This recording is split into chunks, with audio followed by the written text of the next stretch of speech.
माझ्या महाराष्ट्रातील बांधवांनो, भगिनींनो आणि मातांनो, नमस्कार. जय महाराष्ट्र. सर्वप्रथम मी आपल्याला गुढीपाडव्याच्या शुभेच्छा देतो. आजपासून आपलं नवीन वर्ष सुरू होतं आहे.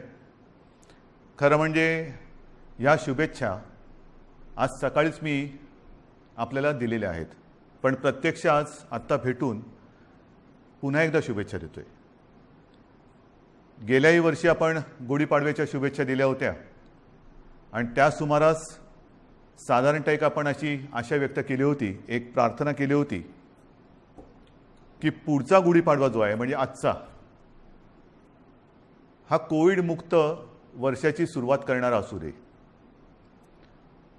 मधल्या काळामध्ये तशी परिस्थिती नक्की आपण निर्माण केली होती. त्याचं श्रेय मी आपल्या शासकीय यंत्रणा म्हणजे मग डॉक्टर्स, आरोग्य कर्मचारी, पोलीस वगैरे, महसूल यांच्या बरोबरीने आपल्याला सुद्धा त्याचं श्रेय देतोय.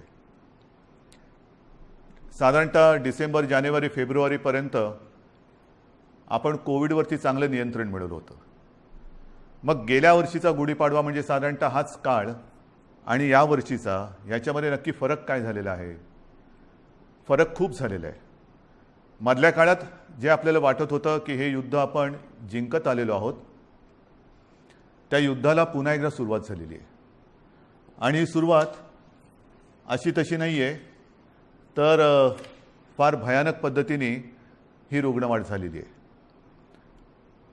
भयानक पद्धतीने म्हणजे आजचा जो आकडा आहे रुग्णांचा, तो आजपर्यंतचा सगळ्यात उच्चांक गाठणारा हा आकडा आहे.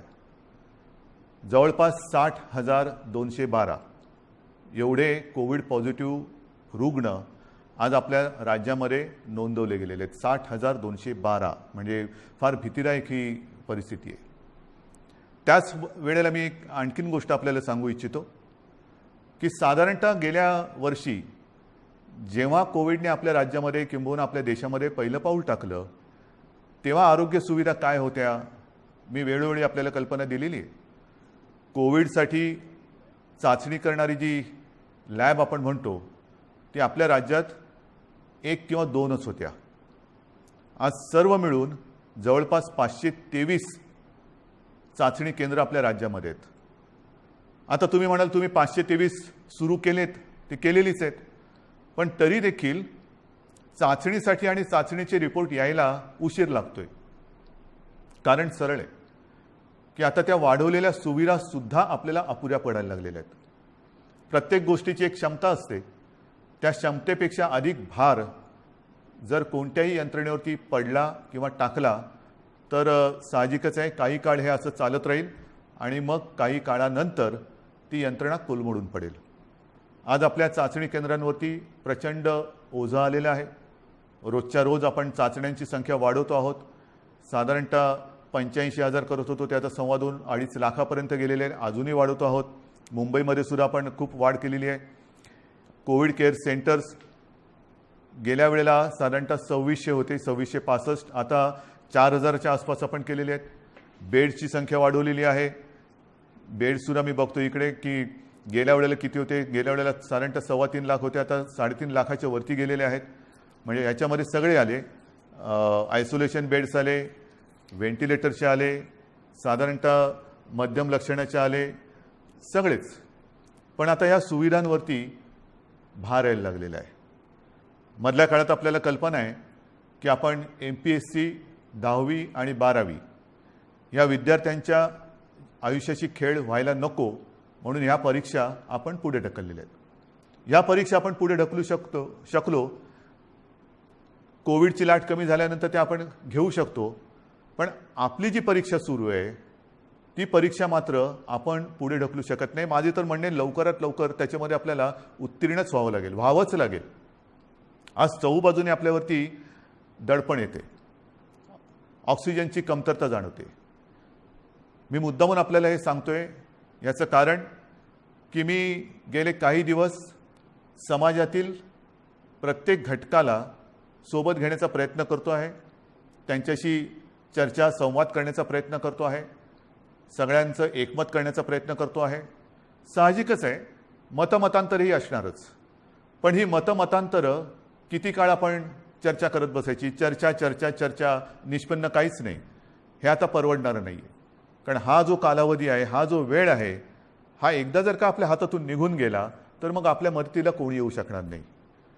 आणि ही सगळी परिस्थिती आता मी जी तुम्हाला सांगतो आहे, साधारणतः आज आपल्या राज्यामध्ये 1200 मेट्रिक टन ऑक्सिजनचं उत्पादन दर दिवशी होतं. 1200 मेट्रिक टन. आजच्या घडीला आपण 100% ऑक्सिजनचा वापर हा पूर्णपणे आरोग्य सुविधांसाठी, म्हणजे ज्यांना कोविडमध्ये ऑक्सिजनची आवश्यकता आहे, प्राणवायू, त्यांच्यासाठी वापरतो 100%. आणि हा वापर जर 1200 मेट्रिक टन आपला रोजचा उत्पादनाचा आकडा मी आपल्याला सांगितला, तर साधारणतः आजच आपण 950 ते 1000 टन प्रतिदिन एवढा ऑक्सिजन कोविड रुग्णांसाठी वापरतो आहोत. म्हणजे किती आपण काठोकाठ आलो ते बघा. बेड्स मिळत नाही आहेत, ऑक्सिजन आत्ता अपुरा पडायला लागलेला आहे. रेमडेसिवीर औषधांची प्रचंड मागणी वाढलेली आहे. रेमडेसिवीरचं सुद्धा मधल्या काळामध्ये मागणी एकदम खाली गेली आणि ती खाली गेल्यानंतर कंपन्यांनी उत्पादन जवळपास कमी केलं किंवा ना थांबवलं. अचानक मागणी वाढली आणि मागणी वाढल्यानंतर हे औषध पुन्हा तयार करायला साधारणतः त्याला, हे त्यांच्या शब्दात जे मला थोडंफार कळतं आहे, समजतं ते मी तुम्हाला सांगतोय, की ते औषध मॅच्युअर व्हायला 2 ते 3 आठवडे लागतात. आता तेवढा कालावधी त्याला द्यावा लागतो. आता हळूहळू हा पुरवठा आपल्याकडे सुरू झालेला आहे. आपण ही औषधं कुठेही कमी पडू देणार नाही. जिथून मिळतील तिथून आपण घेतो आहोत. ऑक्सिजनसुद्धा मी मुद्दामून आपल्याला हा नकाशा आपल्यासमोर दाखवतो आहे. केंद्राकडे आपण विनंती केलेली आहे. एक 4-5 दिवसापूर्वी माननीय पंतप्रधानांसमवेत जी व्हिडिओ कॉन्फरन्स झाली, त्या व्हिडिओ कॉन्फरन्समध्ये सुद्धा ही परिस्थिती मी त्यांना सांगितली. साहजिकच आहे, पंतप्रधान आहेत, त्याच्यामुळे मी काही वेगळं सांगण्याची आवश्यकता नाही. रोजच्या रोज त्यांच्याकडे हा अहवाल जातो आहे. रुग्णसंख्या किती आहे, एकही रुग्णसंख्या किंवा मृत्यू आपण लपवत नाही आहोत, हे तर तुम्हाला पहिल्यापासून माहिती आहे. पारदर्शकपणाने सगळ्या गोष्टीला तोंड देतो आहोत, धाडसाने तोंड देतो आहोत, हे महत्त्वाचं आहे. काही लपवत नाही आहे. आणि म्हणून मी त्यांना विनंती केली की पंतप्रधान महोदय, की आम्हाला आत्ताची जी काय परिस्थिती आहे ती पाहिल्यानंतर येत्या काही काळामध्ये ऑक्सिजनची आवश्यकता लागणार आहे. आमच्या इथे जे कारखाने आहेत किंवा जे उद्योग आहेत त्यांना मी विनंती केलेली आहे, त्यांनी तसं कबूल केलेलं आहे. त्यांच्या क्षमतेप्रमाणे ते आपल्याला ऑक्सिजन द्यायला त्यांनी सुरुवातही केलेली आहे. पण तरी देखील आपल्याला अधिकचा जो ऑक्सिजन लागणार आहे तो आम्हाला इतर राज्यातून आणण्यासाठी परवानगी द्या आणि ती वाहतूक सोयीस्कर होईल याच्यासाठी सुद्धा मदत करा. आता हे त्यांना सांगितल्यानंतर साधारणतः हा नकाशा बघा. ह्या नकाशामध्ये कुठून कुठून ऑक्सिजन आणण्यासाठी आपल्याला त्यांनी परवानगी दिलेले ते आपल्याला कळेल. विशेषतः ही जी राज्य आहेत ईशान्येकडची, ही किती 1000 किलोमीटरवरती आहेत, किती शेकडो किलोमीटरवरती. म्हणजे इतर राज्यातून जर का ऑक्सिजन आणायचं झाला तर त्यालाही यायला किती वेळ लागणार आहे हे सुद्धा आपल्याला माहिती असणं गरजेचं आहे.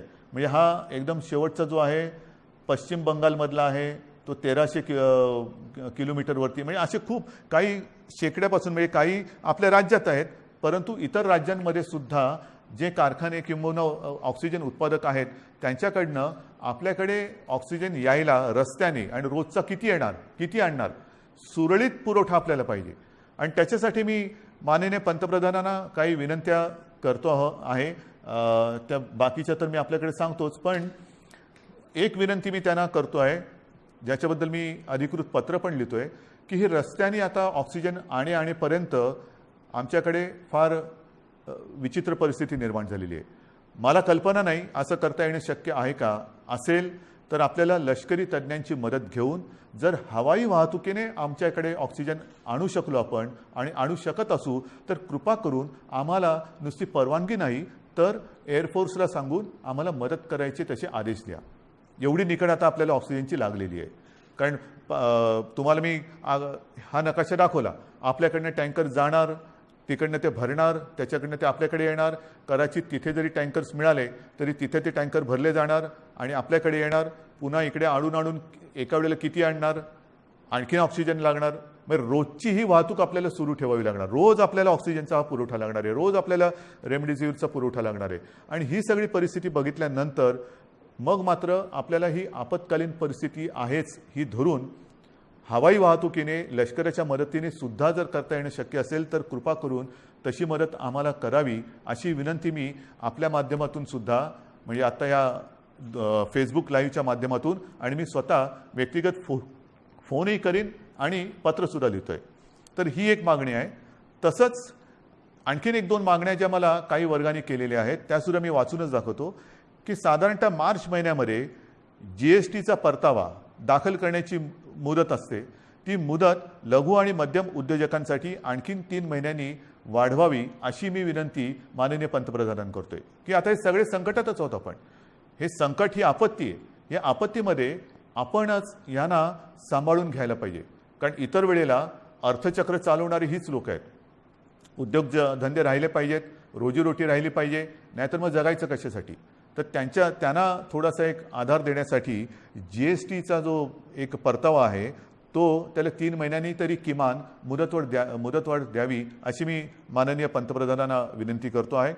नंतर जसे आपण बघत असतो की भूकंप होतो, काही वेळेला अतिवृष्टी होते, पूर येतो, मग ती नैसर्गिक आपत्ती आपण जाहीर करतो. नैसर्गिक आपत्ती जाहीर केल्यानंतर मग त्याच्यामधले जे काही निकष असतात त्या निकषच्या अनुषंगाने आपण वैयक्तिक मदत ही करत असतो. तर ही सुद्धा एक नैसर्गिक आपत्ती आहे, तिथं आपण सगळ्यांनीच मानलेली आहे. पण ह्या नैसर्गिक आपत्तीमध्ये जसं इतर नैसर्गिक आपत्तीमध्ये जे निकष आपण लावतो आणि विशेषतः ज्यांची रोजीरोटी ही ह्याच्यामध्ये थोडीशी हल्लेली आहे म्हणा किंबहुना जाण्याची शक्यता निर्माण झालेली आहे, त्यांच्या रोजीरोटीवरती गदा किंबहुना संकटात सापडलेली आहे, अशा लोकांना व्यक्तिगत मदत आपण काय करू शकतो ती मदत सुद्धा द्यावी अशी मी माननीय पंतप्रधानांकडे विनंती करतो आहे. याचं कारण असं की ही आपत्ती ही फार विचित्र आहे. याच्यावरती अजूनही म्हटलं तर औषध सापडलेलं तर नाहीच आहे, पण लस ही सापडलेली आहे. माननीय पंतप्रधानांनी सांगितलं की 11 ते 14 तारखेपर्यंत टीका महोत्सव करा. आहे माझं तर म्हणणं केवळ 4च दिवस नाही, आमच्याकडे आम्ही लसीकरणाचा वेग हा मोठ्या प्रमाणात वाढवलेला आहे. पुन्हा मी त्या लस किती मिळते आणि किती ह्या राजकारणात जाऊ इच्छित नाही, पण लसीकरण हे वाढवावंच लागेल. लसीकरण का वाढवायचं तर लसीकरण केल्यानंतर ह्या लाटेतून बाहेर पडू का नाही, कारण लस दिल्यानंतर सुद्धा प्रतिकारक शक्ती यायला काही दिवस जावे लागतात. नक्कीच आत्ताची लाट ही प्रचंड मोठी आहे. या लाटेतून आपल्याला काही गोष्टी मी पुढे सांगणार आहेत त्या करूनच बाहेर पडावं लागेल. परंतु लसीकरण एवढ्यासाठी की लसीकरण केल्यानंतर तिसरी लाट, कारण जगामध्ये आता तिसरी लाट, चौथी लाट, पाचवी लाट ह्या अशा लाटामागून लाटा ह्या येत आहेत, हा अनुभव आहे. जसं ब्रिटननी काय केलं 2.5 ते 3 महिने अत्यंत कडक निर्बंध लावले, लॉकडाऊन केला. पण दरम्यानच्या काळामध्ये त्यांनी संपूर्ण जनतेला जवळपास काही टक्के जनता त्यांनी आता कव्हर केली, 50%हून जास्त झाली असेल जनतेला त्यांनी वॅक्सिनेशनच्या माध्यमातून एक सुरक्षित केलं. लसीचा पहिला डोस देऊन टाकला आणि तो दिल्यानंतर आत्ताचं तिथलं जे चित्र आहे हॉस्पिटलायझेशन बरंचसं कमी झालेलं आहे, मृत्यूदर हा घटलेला आहे. मग त्याच दिशेने त्याच मार्गाने आपल्याला देखील जावं लागेल. आपल्याला येत्या काही काळात भरपूर प्रमाणामध्ये लसीकरण वाढवावं लागेल की जेणेकरून पुढची लाट आपण कदाचित थोपवू नाही शकणार, पण तिचा वेग हा मंदावू शकू. म्हणजे पहिली लाट आता जर का बघितलं आपण पाठीवळून बघताना तर ह्या लाटेच्या तुलनेत ती लाट काहीच नव्हती. एवढी प्रचंड मोठी ही लाट आहे. अजूनही आपण पीकच्या जवळ गेलो आहोत की नाही कळायला मार्ग नाही आहे. रोजची रुग्णसंख्या वाढते आहे की कुठपर्यंत वाढेल सांगता येत नाही.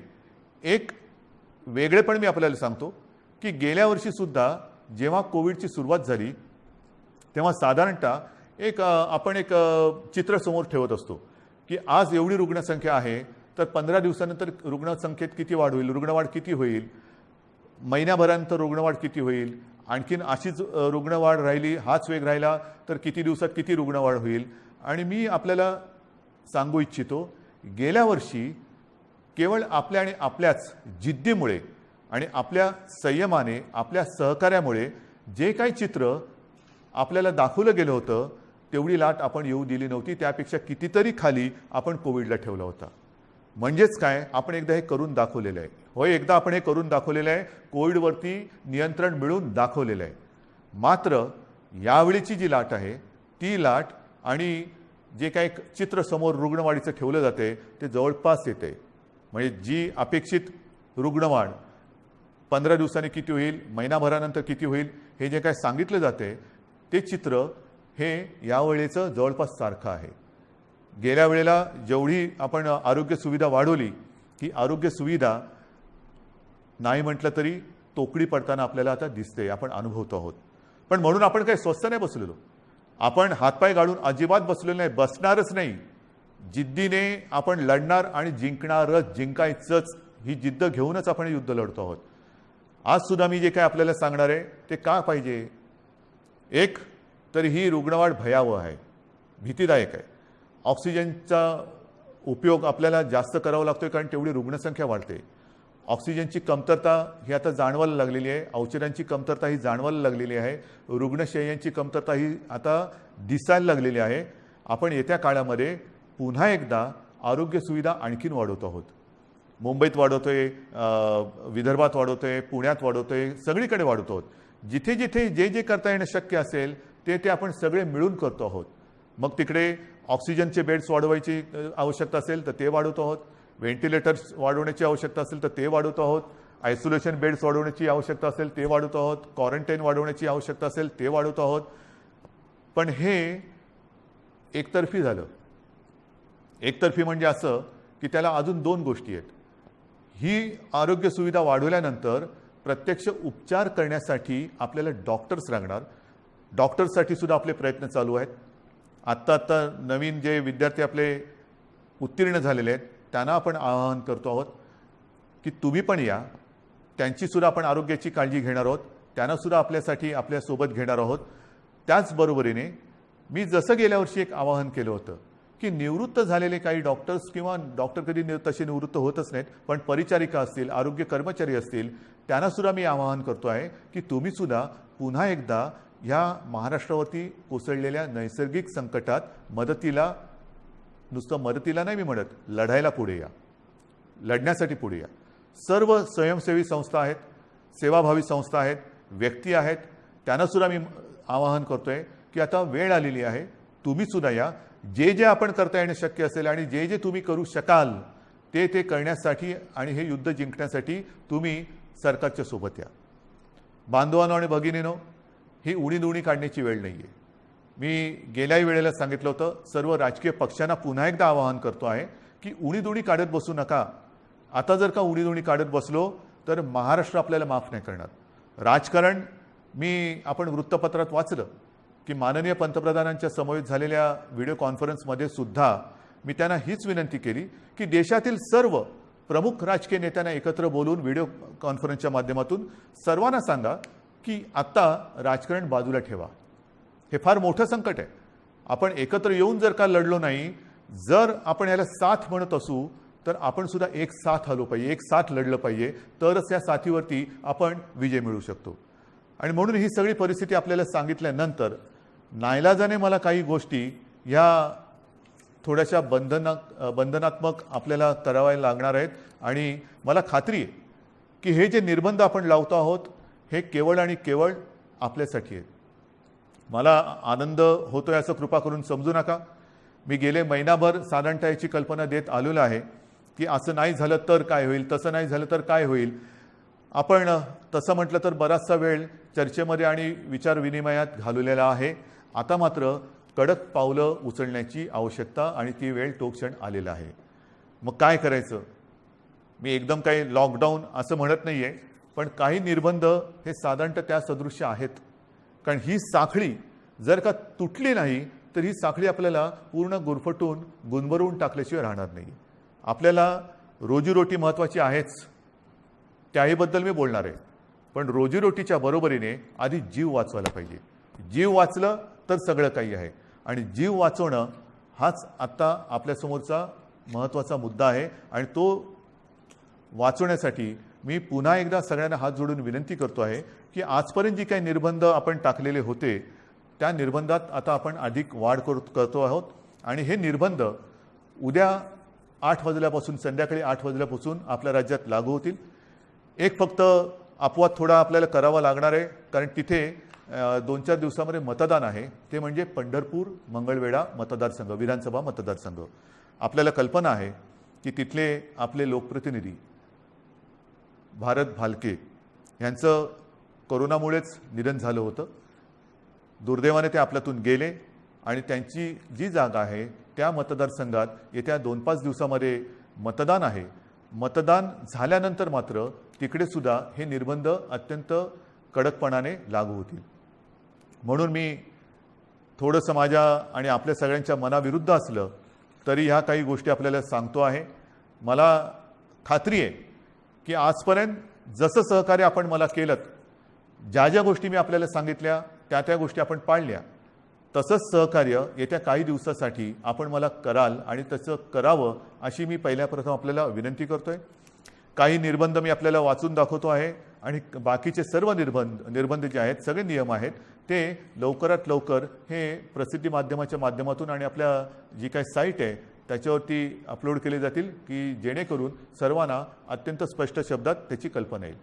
जे निर्बंध आहेत ते असे आहेत की उद्या संध्याकाळपासून आपण ब्रेक द चेन म्हणजे ही शृंखला तोडायची, आपल्याला तोडावीच लागेल आणि ती तोडण्यासाठी आपण राज्यात 144 कलम लागू करतो आहोत. म्हणजेच आजपर्यंत ही दिवसा जमावबंदी आणि रात्री संचारबंदी असं होतं, कधी रात्री जमावबंदी करत होतो. आता मात्र आपल्याला पुढचे किमान 15 दिवस राज्यामध्ये संचारबंदी लागू करावी लागत आहे. अनावश्यक येणं जाणं हे आपल्याला आता पूर्ण बंद, मी टाळणं म्हणत होतो, आता ते पूर्ण बंद करावं लागणार आहे. कोणत्याही व्यक्तीला अतिआवश्यक काम किंवा योग्य कारण नसेल तर घराबाहेर आपण आता पडू द्यायचं नाही आहे. मी तर विनंती करतोय की हे मी नियम सांगतोय, पण मला आपल्याकडनं उलटं पाहिजे की जसं एक शब्द आहे जनता कर्फ्यू, जनता ठरवते की नाही आम्हीच आता हे करणार किंवा हे करणार नाही, तसं तुम्ही ठरवायचं आहे की नाही ना आता तसं अनावश्यक काही काम आणि आहे ना बाहेर संकट, तर मग मीच कारण नसताना घराबाहेर पडणार नाही. मी आता कोरोनाला मदत करणार नाही, मी सरकारला मदत करणार, मी माझ्या नागरिकांना मदत करणार. आपल्याला आता प्रत्येकाने ठरवलं पाहिजे की कोणाला मदत करायची, कोरोनाला मदत करायची की कोरोना विरुद्ध लढणाऱ्या सरकारला आणि माझ्या माता भगिनींना आणि बांधवांना मदत करायची. हा निर्णय आता ज्यांनी त्यांनी घ्यायचा आहे की कोरोनाला मदत करणारे कोण आहेत आणि कोरोना विरुद्ध लढणारे कोण आहेत, कोरोना दूत कोण आहेत आणि कोविड योद्धे कोण आहेत, हे आता आपल्याला आता कळणार आहे. आणि म्हणून मला असं वाटतं की काही गोष्टी ज्या आहेत त्याच्यात आवश्यक कॅटेगरी सेवा व उपक्रम वगळून सर्व आस्थापना, सार्वजनिक ठिकाणे, इतर सेवा बंद राहतील. सकाळी 7 ते रात्री 8 ह्या काळामध्ये आपण अत्यावश्यक सेवा ज्या आहेत त्या चालू ठेवणार आहोत. एक गोष्ट मी मुद्दामून सांगतोय की आपण सार्वजनिक वाहतूक व्यवस्था बंद करत नाही आहोत, म्हणजे लोकल्स बंद करत नाही आहोत, बस सेवा बंद करत नाही आहोत, मात्र त्या केवळ आणि केवळ अतिआवश्यक कामासाठीच वापरल्या जातील. आणि त्यातून त्या चालू का ठेवतोय तर जीवनावश्यक सेवा सुविधा देणारा जो कर्मचारी वर्ग आहे त्याचं येणं जाणं, कारण त्या जर का बंद पडल्या म्हणजे पाणी आहे, आपले सफाई कामगार आहेत, त्यांना कुठेही तसं आपण सांगू शकत नाही वर्क फ्रॉम होम, घरी राहा आणि शहर स्वच्छ करा, घरी राहा आणि शहराचा पाणी पुरवठा सुरळीत ठेवा, नाही, त्यांना संकट असो वा नसो आपल्याला सेवा सुविधा देण्यासाठी रोज कामावर यावंच लागणार आहे.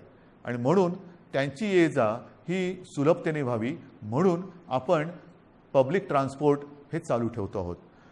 आणि त्याच्यामध्ये सुद्धा आवश्यक कॅटेगरी कोणती धरलेली आपण साहजिकच आहे, रुग्णालय आहेत, दवाखाने आहेत, वैद्यकीय, विमा, औषधी कंपन्या, औषधी दुकाने, वैद्यकीय सेवा देणारे काही डीलर्स आहेत, वाहतूक सप्लाय चेन आहे, लस उत्पादक व वाहतूक करणारे, कारण लस उत्पादक त्यांच्यासाठी वायल्स लागतात, त्यांचे कारखाने उघडे राहतील, त्यांची वाहतूक ये जा करणारे वाहनं आहेत ती चालू राहणार आहेत, मास्क, जंतुनाशक उत्पादक, वितरक, वैद्यकीय कच्चा माल सगळे. त्याचप्रमाणे जनावरांशी जे संबंधित आहेत म्हणजे आपले कृषीची जनावरं आली, शहरामध्ये आपले ज्याला आपण पाळीव प्राणी म्हणतो त्यांच्या संबंधितली दुकानं, त्यांची दवाखाने हे उघडे राहतील, शीतगृहे, वेअरहाऊसिंग, हवाई वाहतूक, रेल्वे, बस, ऑटो, विविध देशांची राजनैतिक कार्यालय.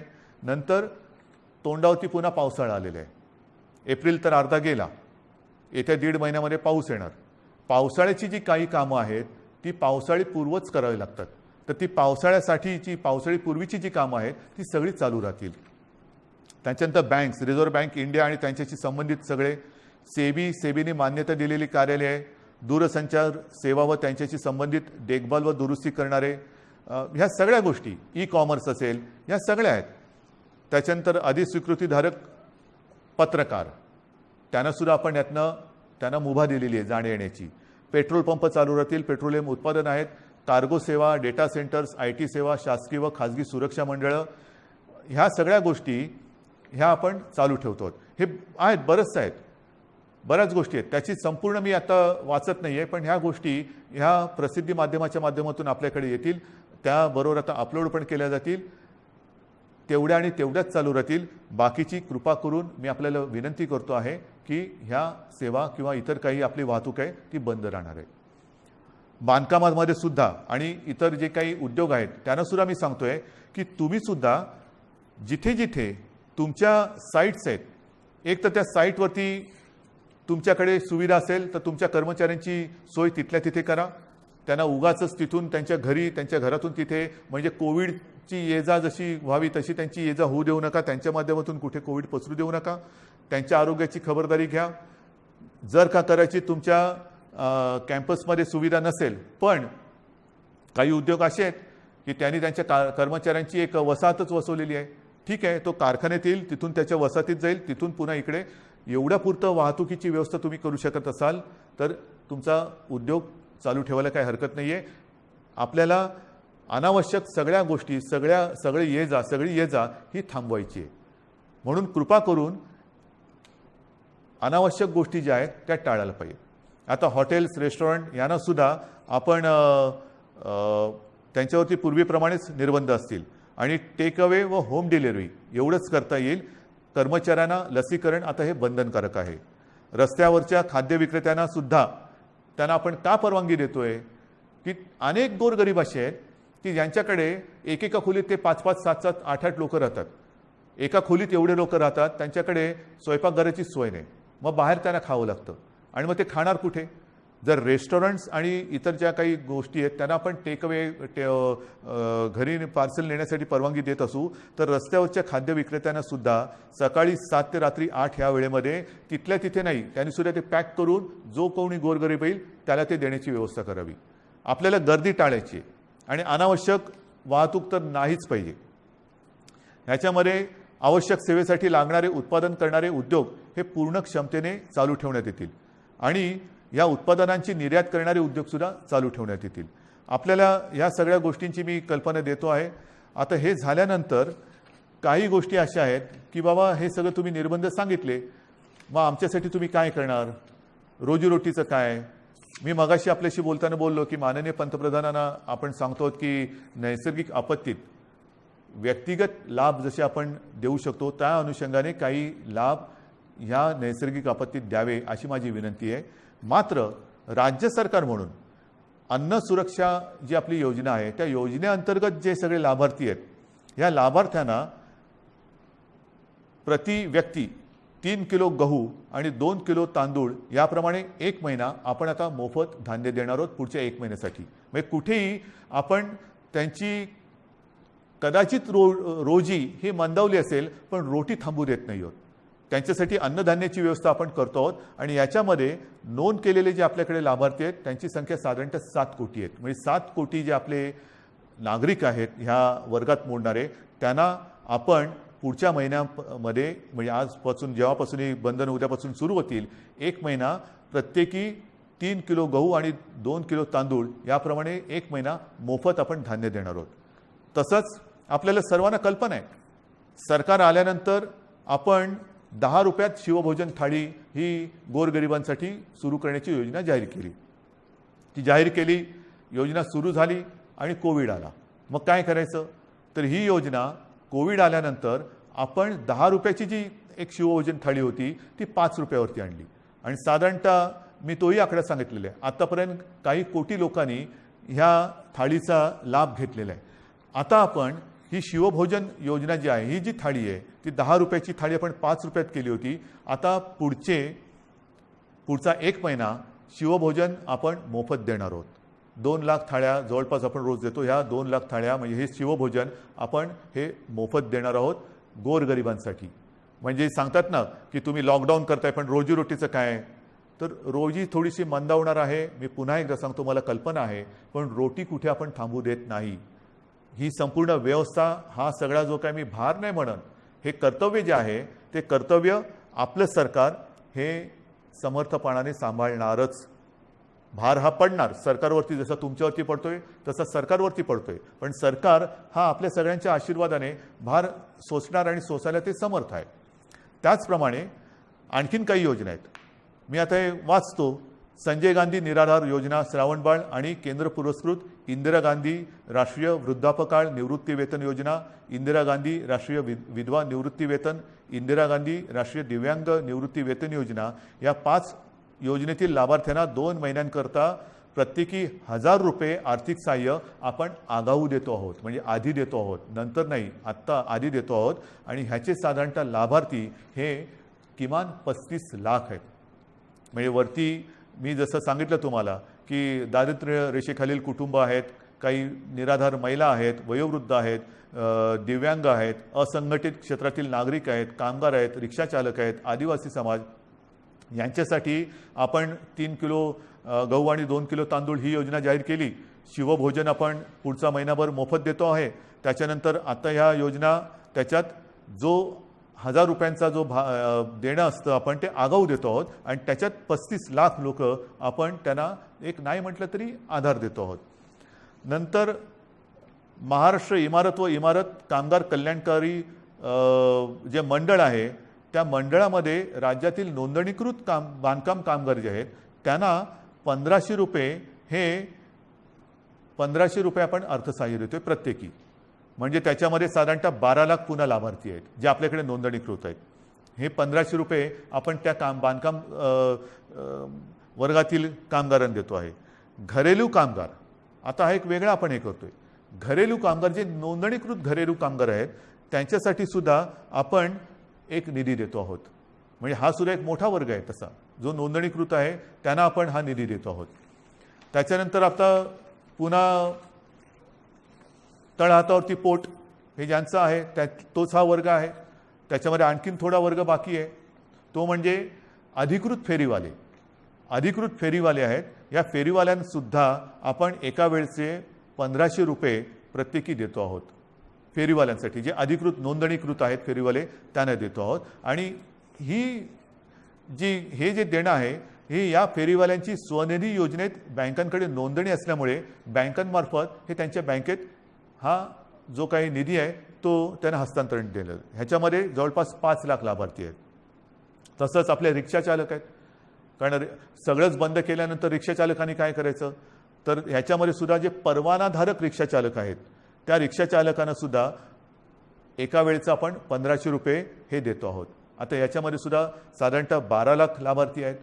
म्हणजे तुम्ही बघत जा, 7 कोटी 35 लाख 12 लाख 5 लाख 15 लाख आपण जे जे करता येणं शक्य असेल ते करतो आहोत. माझ्या आदिवासी समाजासाठी सुद्धा खावटी योजनेचा लाभ घेत असलेल्या आदिवासी कुटुंबांना प्रति कुटुंब आपण एका वेळेचं 2000 रुपये हे आर्थिक सहाय्य देतोय. ह्याच्यामध्ये सुद्धा आता लाभार्थी 12 लाख आहेत. म्हणजे आपण जेवढं करता येणं शक्य असेल तेवढं करतो आहोत. हे आत्ताच्या घडीला हे आपण जे पटकन करता येणं शक्य आहे ते करतो आहोत. त्याच्यानंतर आता ह्या टाळेबंदी हा शब्द वापरायचा न वापरायचा पण ही जे काही निर्बंध आहेत त्या काळामध्ये आपल्याला कोविडवरची उपाययोजना जी आहे त्याच्यामध्ये इतर काही सुविधा वाढवायच्या आहेत. त्याच्यानंतर औषधं खरेदी आली, व्हेंटिलेटर्स खरेदी करणं आलं, सुविधा आली, सुविधांची उभारणी आली. त्याच्यासाठी काही पैसे लागतात.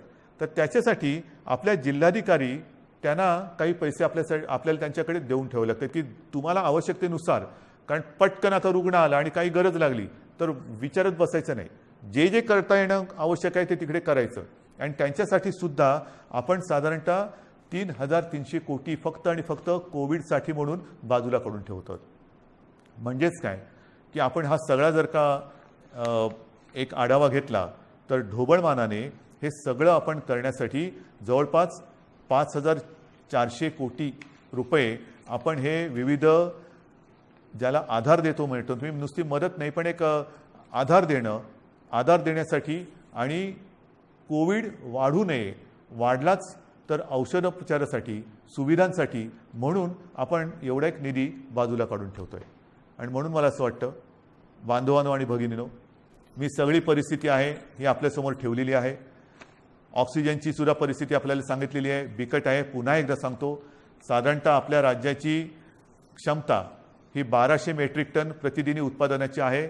आज जवळपास 950 मेट्रिक टनपर्यंतचा वापर ऑक्सिजनचा फक्त आणि फक्त कोविडग्रस्त रुग्णांना, ज्यांना ऑक्सिजनची आवश्यकता आहे, ज्यांचा श्वास घ्यायला त्यांना त्रास होतोय, ही कल्पनासुद्धा करणं अशक्य आहे, अवघड आहे की श्वास रोखला जातो म्हणजे काय होतंय, घुसमटणं म्हणजे काय आहे.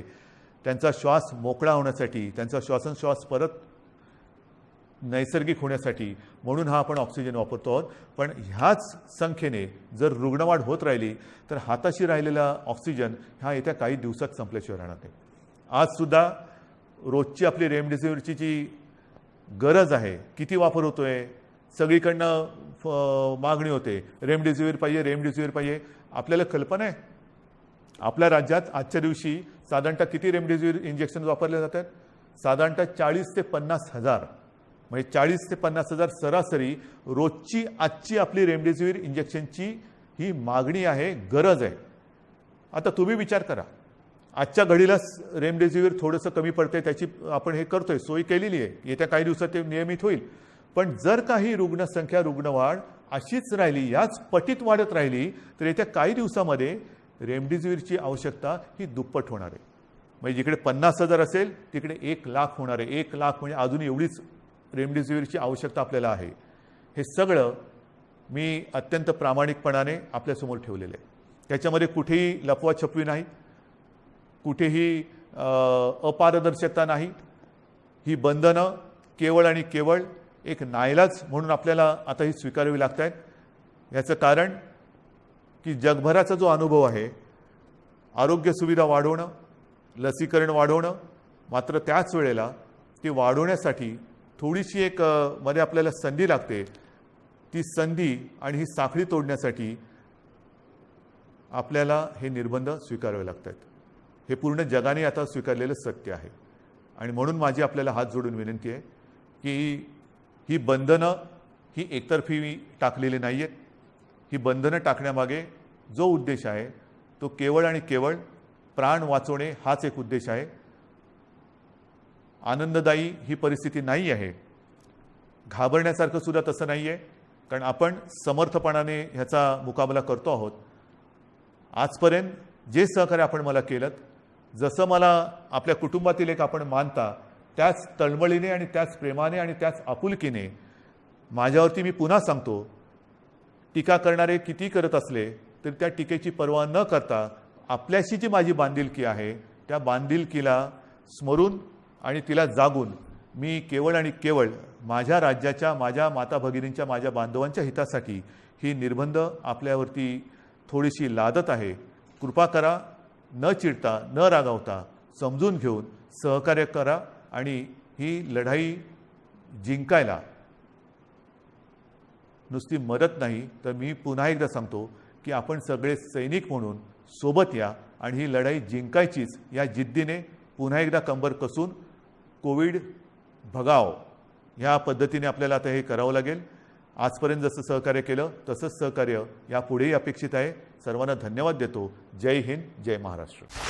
Subscribe to Nation Next YouTube channel and press the bell icon to get regular updates from Nation Next. Also like Nation Next Facebook page and follow us on Instagram and Twitter.